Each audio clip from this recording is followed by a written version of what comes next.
Love, life, and lessons from the past. Only at Dear Mags FM with DJ Chin. Dear Mags FM, magandang hapon, Soxer dyan. Naway nasa mabuti kayong kalagayan. Itago nyo na lang ako sa pangalang Deo9. Isa ako sa mga silent viewer and silent listeners ng program nyong Dear Mags FM. Pero una sa lahat, humihingi ako ng patnubay ng mga magulang sa mga batang nakikinig sa aking kwento or makikinig ng aking kwento.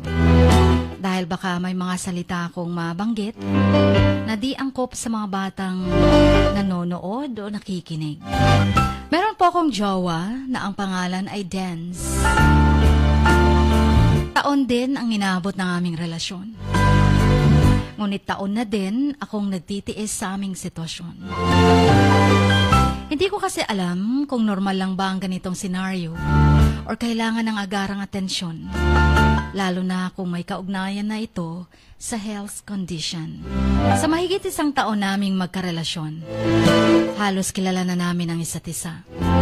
At alam naming wala kaming tinatagong sikreto. Maliban na lamang sa problema namin na di namin kayang pag-usapan naming dalawa. Nahihiya kasi akong i-approach or i-open up sa kanya ang ganitong discussion. Baka ma-offend siya or ma-insulto kapag malaman niyang hindi ako natutuwa sa ganong setup. May mga pagkakataong gusto ko sanang kausapin siya, pero kinakain ako ng konsensya at takot ko. Lalo na't alam kong mahina ang self-esteem ng jowa ko. Ilang beses na akong nag-research tungkol sa ganitong sitwasyon ko, pero wala akong nahanap na kaparehong kwento. Kumbaga, napaka-rare ang ganitong sitwasyon.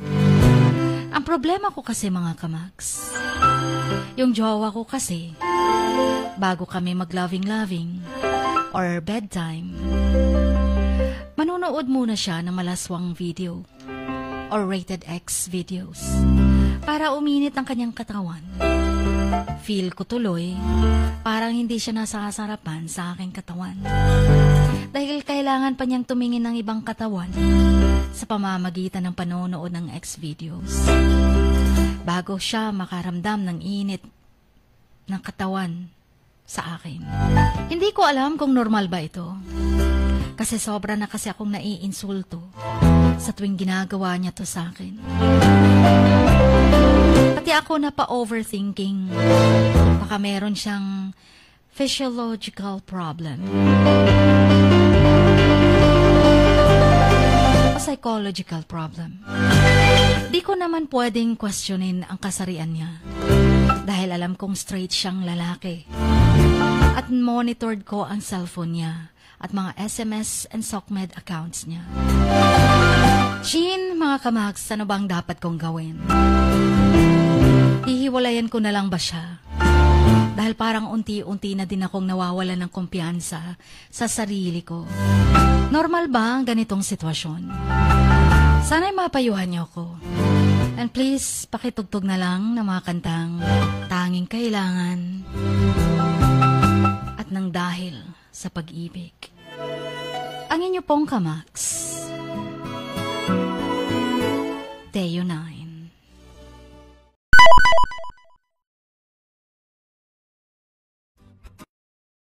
Well, nang dahil nga naman sa pag-ibig, umiiyak ba ang puso nyo? Pero yan din yung pag-ibig mismong nagpapasaya ng puso nyo, di ba? Ganun lang naman kasi yun eh. Hindi ka naman masasaktan kung hindi ka nagmamahal. Wala kang pakialam kung hindi mo mahal. Pero nasasaktan ka kasi minahal mo, minamahal mo. Di ba? Ganun lang siya. Pero yun lang. I don't know kung yun lang ba talaga yung problema ng letter sender natin. Yung bang parang sabi niya napaka-rare pero hindi yun rare for us. Dahil alam natin maraming gumagawa ng ganun. Diba? Maraming gumagawa ng ganun. Yung nanonood muna ng mga X-rated and etc. bago mag-loving. Maraming ganun, marami tayong kilalang ganyan. Pero mas malala pa nga yung iba, 'di ba, sa mga artista 'yon. Kay Hayden ko, 'di ba? Nag-video pang lovemaking nila, etc. Mga ganyan. So, psychologically, something is wrong, but parang hindi lang ang jowa mong gumagawa ng ganyan. Kasi, something like, hindi naman pwedeng sabihin na, siguro hindi yung wala siyang tiwala sa'yo o wala siyang problema sa'yo. Kundi problema ang sa kanya. Kasi parang baka hindi siya magkakaroon ng appetite na mag-lovemaking kapag walang ganun. Something is wrong sa kanya, hindi sa'yo. Walang problema dun siguro dahil hindi siya kontento sa katawan mo, hindi porket nanonood siya ng X-videos, mga ganyan, may problema na siya sa'yo, etc. Mahalaga, nakikipag-bed scene pa rin siya sa'yo. Parang ganyan. O, diba, nandun na tayo no? Sa kwento no? Hindi na natin pwedeng but of course, take it educationally. Yan, sa mga bata nga naman, ayan, paki-guide na lang ng mga magulang, no? Kung sakali man. But, yun lang, ang problema lang pala niya talaga, yung, yun, nanunood daw ng malalaswang video muna, bago pa sila mag-go to bed. Alright, dahil bago siya makaramdam daw ng init ng katawan. Andun na yun yung ginagawa yata halos ng mga kalalakihan yan Ano, James? I don't know kung si Dayo 9 ay lalaki. Baka pareho silang lalaki kasi straight na lalaki man din daw tong yung kanyang jowa. So I guess si Dayo 9 is a guy or maybe a gay, ayan, or bisexual.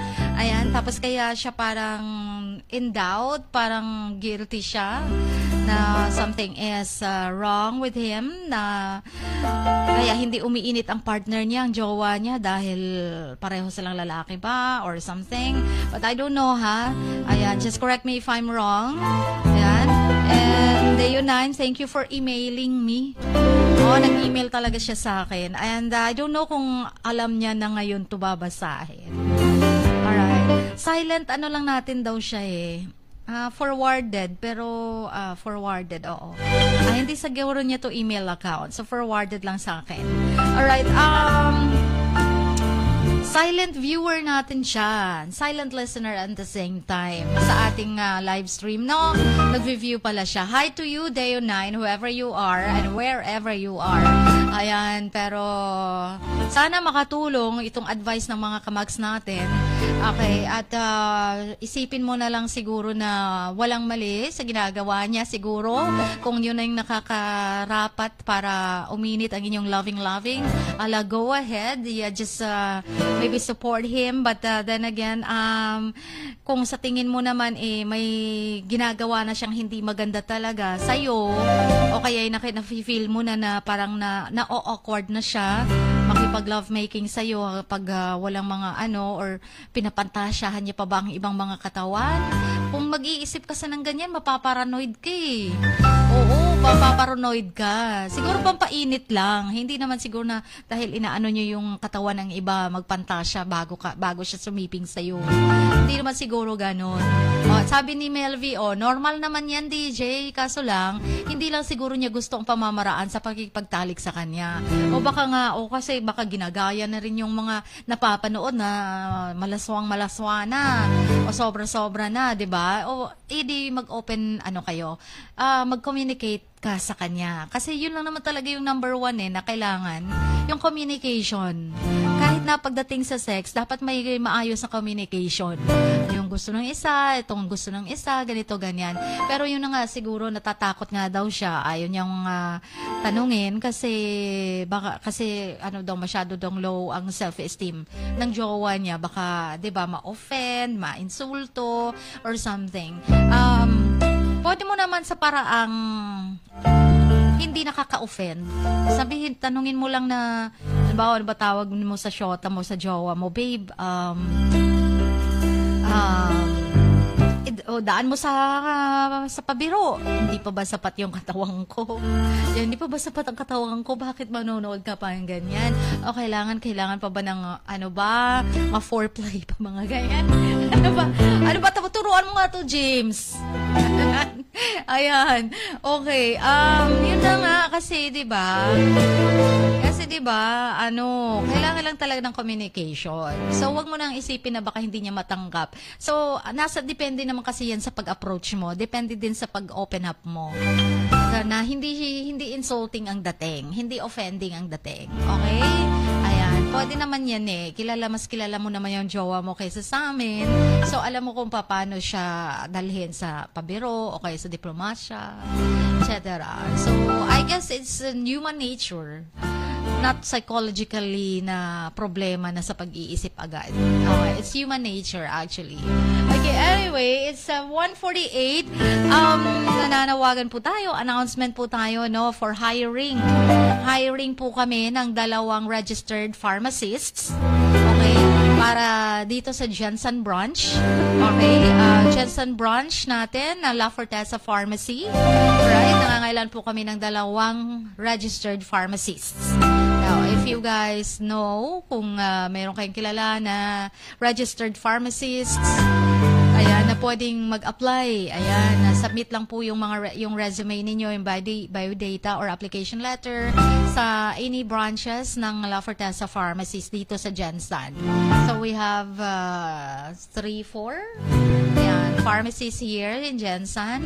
Ayan, so maaari po kayo mag-submit ng inyong application if you are a registered pharmacist. Alright, 2 po ang kailangan namin. Anyways, it's 1:49. Tanggapin mo na lang, sender, kung yan ang required niya sa sarili niya before kayo mag-lovemaking. Ani Faras Mastura.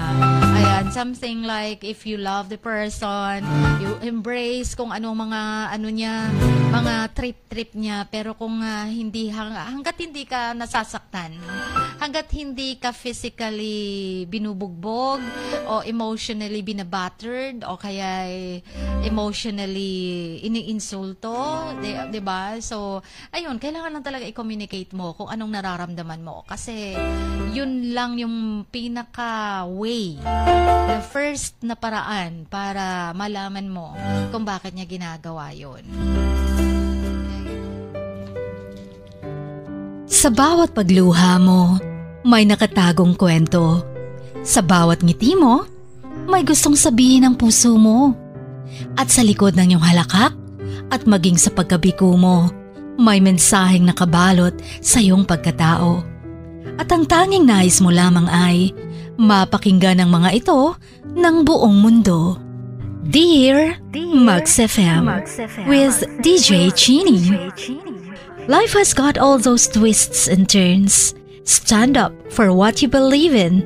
What lies behind you and what lies in front of you pales in comparison to what lies inside of you. Dear Max FM with DJ Chini.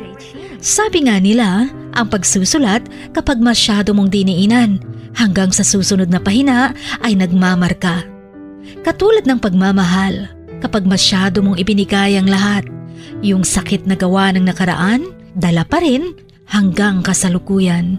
Dear Max FM, you own your story and you are the author of your own book of life. Don't let others write your script, but let others hear your story and make them inspired. Kaya sumulat na, maging bahagi ng aming programa, Dear Max FM with DJ Chini, tuwing Lunes hanggang Biyernes, 1:00 hanggang 3:00 ng hapon sa Max News FM, Sock Sargent. Love, life, and lessons from the past, only at Dear Max FM with DJ Chini.